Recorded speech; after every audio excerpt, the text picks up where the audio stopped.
हर चली जाई बोला से रे मन भरे न ओकरा टोला से रे नई हर चली जाई बोला से रे देखते जवानी धुक धुकाए लागला देखते जवानी धुक धुकाए लागला जब जब लहंगा सखी दिल उघार तो भतार पुक पुकाए लागेला जब जब लहंगा सखी दिल उघार तो भतार पुक पुकाए लागेला। म्यूजिक बाय संगम राजा।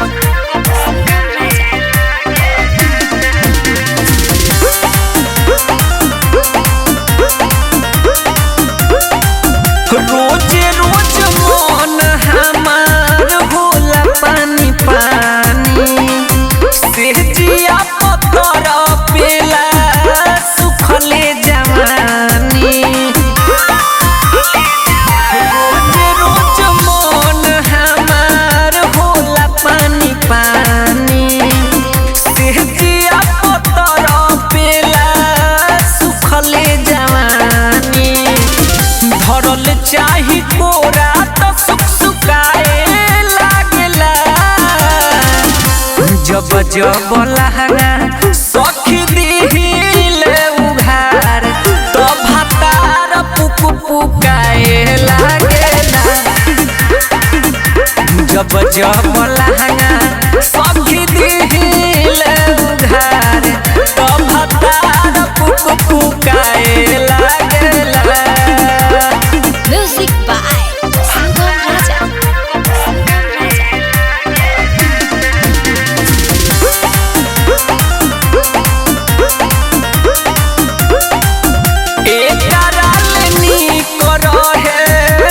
हर के यार हो याद बजरंगी मनु रहे दिलदार हो मन रहे नई हर के यार हो याद बजरंगी राकेश रहे दिलदार हो पियाबा बीरजेश तो लुकाए जब जब लहंगा सखी दिल उघार तो भतार पुक पुकाए लागेला जब जब लहंगा सखी दिल उघार तो भतार पुक पुकाए लागेला।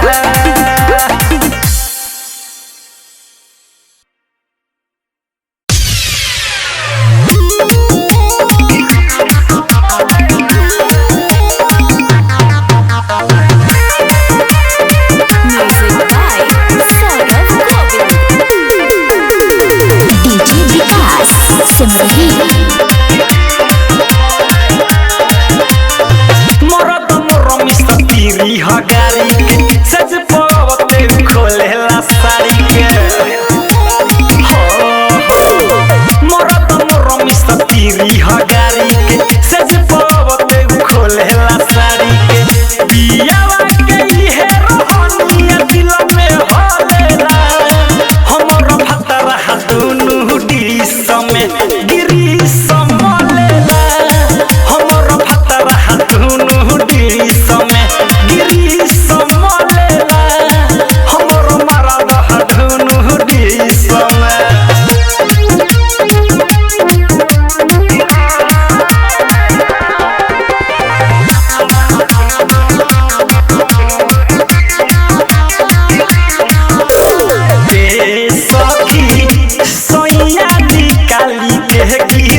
सिंगरे तो बजा के करे जो बनावा के सरबी सिंगरे का कही हो ए सखी सोइया निकाली के गिरी सिंगरे तो बजा के करे जो बनावा के सरबी सिंगरे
रक्सौल रघुनाथपुर।